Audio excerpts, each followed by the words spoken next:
Matrimonial disputes में आप लोगों ने ये जरूर देखा होगा कि जैसे ही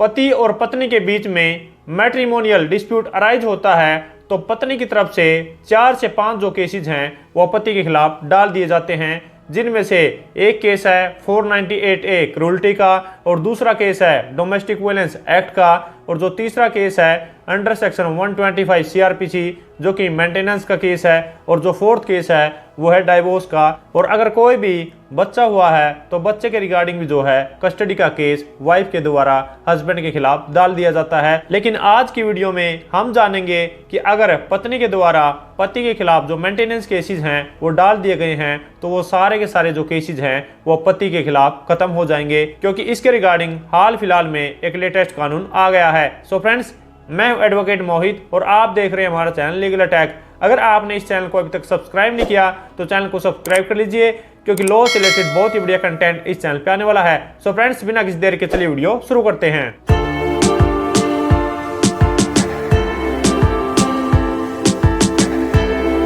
तो फ्रेंड्स, जिस जजमेंट में ये लॉ पॉइंट डिसाइड किया गया है उसका नाम है जतिंदर कुमार सप्रा वर्सेज अनुपमा सप्रा। 17 फरवरी 2025 को ऑनरेबल सुप्रीम कोर्ट की ये लेटेस्ट जजमेंट आई है। तो सबसे पहले मैं आपको ये बता देता हूं कि जो वाइफ है वो पति के खिलाफ कितने मेंटेनेंस के केसेस डाल सकती हैं, जिसमें से सबसे पहला आता है कि जो वाइफ है वो अंडर सेक्शन 125 CRPC के अकॉर्डिंग जो है अपने पति के खिलाफ मेंटेनेंस का केस डाल सकती है। और जो दूसरा केस आता है वो आता है कि वाइफ जो है पति के खिलाफ डोमेस्टिक वायलेंस एक्ट में भी मेंटेनेंस को क्लेम कर सकती है। और जो तीसरा केस आता है कि अगर पत्नी ने डाइवोर्स का केस जो है वो डाल दिया पति के खिलाफ तो यहाँ पर उस डाइवोर्स के केस में भी पत्नी जो है वो मेंटेनेंस को क्लेम कर सकती है। तो ये जो तीनों केसेस हैं इसमें पत्नी जो है वो अपने पति से मेंटेनेंस को क्लेम कर सकती है और ऐसा ही हुआ आज के इस केस में। तो अब हम इस केस के फैक्ट्स जान लेते हैं कि इस केस में क्या हुआ था।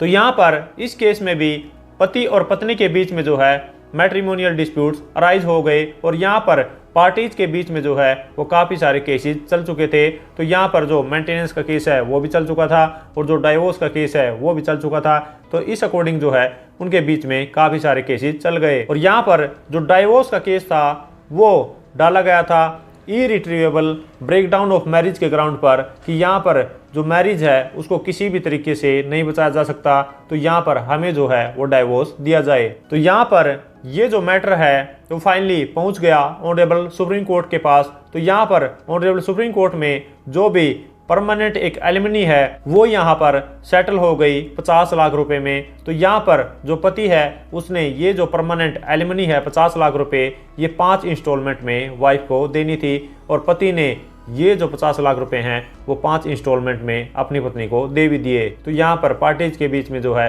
वो डाइवोर्स ग्रांट हो चुका था। तो यहाँ पर डाइवोर्स होने के बाद भी जो पत्नी ने मेंटेनेंस का केस डाला था 2017 में ऑनरेबल द्वारका कोर्ट के पास, तो यहाँ पर वो जो केस है वो अभी भी पेंडिंग था और वाइफ का ये कहना था कि मैं अपने पति से जो है वो मेंटेनेंस भी अलग से लूंगी। लेकिन यहाँ पर पति का ये कहना था कि मैं ऑलरेडी जो है परमानेंट एलिमनी 50 लाख रुपए दे चुका हूँ, तो यहाँ पर मेरा मेंटेनेंस देने का कोई भी हक नहीं बनता या फिर यहाँ पर मैं कोई भी मेंटेनेंस नहीं दूंगा। लेकिन यहाँ पर जो वाइफ थी वो नहीं मानी और ये जो मेंटेनेंस का केस है उसने ऐसे ही चलते रहने दिया और पति के खिलाफ इस केस को विड्रॉ नहीं किया। तो फाइनली जो पति है वो पहुंच गया ऑनरेबल सुप्रीम कोर्ट के पास और ऑनरेबल सुप्रीम कोर्ट में पति ने एक मिसलेनियस एप्लीकेशन लगाई कि जो भी डाइवोर्स केस में डाइवोर्स की डिक्री ग्रांट की गई थी तो उसमें क्लैरिफिकेशन और मॉडिफिकेशन की जरूरत है। और पति का ये भी कहना था कि पत्नी ने मेरे खिलाफ जो मेंटेनेंस का केस डाला है वो उसने वापस नहीं लिया है और उसमें भी अलग से वो मेंटेनेंस को जो है वो क्लेम कर रही थी। तो यहाँ पर दोनों पार्टी की तरफ से काफ़ी सारे आर्ग्यूमेंट हुए और वाइफ की तरफ से ये आर्ग्यूमेंट थे कि जो डाइवोर्स का केस है उसमें मेरे को जो है वो परमानेंट एलिमनी अलग से मिलनी है और जो मेंटेनेंस का केस है उसमें अलग से मेंटेनेंस मिलना है। तो मेरा जो मेंटेनेंस का केस है वो मेंटेनेबल है और मैं इनसे जो है वो मेंटेनेंस लेना चाहती हूँ। और पति की तरफ से ये आर्ग्यूमेंट थे कि यहाँ पर जो डाइवोर्स का केस था उसमें परमानेंट एलिमनी सेटल हो चुकी है और वो मैं ऑलरेडी पे भी कर चुका हूँ, तो जो भी दूसरे केसेस हैं मेंटेनेंस के उनको यहाँ पर बंद किया जाए। तो यहाँ पर दोनों पार्टीज के आर्गुमेंट सुनने के बाद ऑनरेबल सुप्रीम कोर्ट ने ये फाइंडिंग दी कि जो भी डाइवोर्स केस में परमानेंट एलिमनी जो है वो सेटल हुई थी वो पति के द्वारा ऑलरेडी दे दी गई है और वो जो परमानेंट एलिमनी सेटल हुई थी वो एक फुल एंड फाइनल सेटलमेंट थी, क्योंकि जो भी परमानेंट एलिमनी है वो इंक्लूड करती है सारे के सारे क्लेम या फिर मेंटेनेंस या फिर ओब्लिगेशंस। तो यहाँ पर जो भी पत्नी के द्वारा पति के खिलाफ मेंटेनेंस के केस डाले गए हैं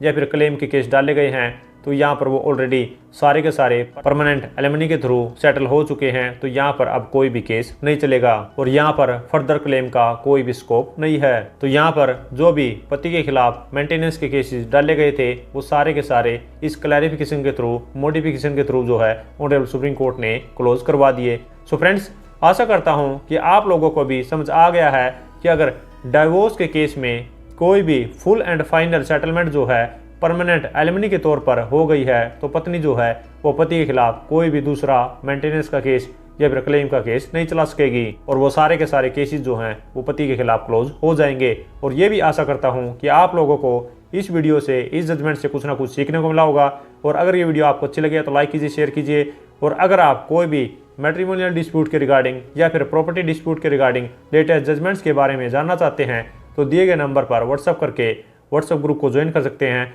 जहां पर आपको लेटेस्ट जजमेंट्स के बारे में बताया जाता है। सो फ्रेंड्स, इस वीडियो में इतना ही। मिलते नए वीडियो में नए किसी लीगल टॉपिक के साथ, तब तक के लिए thank you so much, bye bye.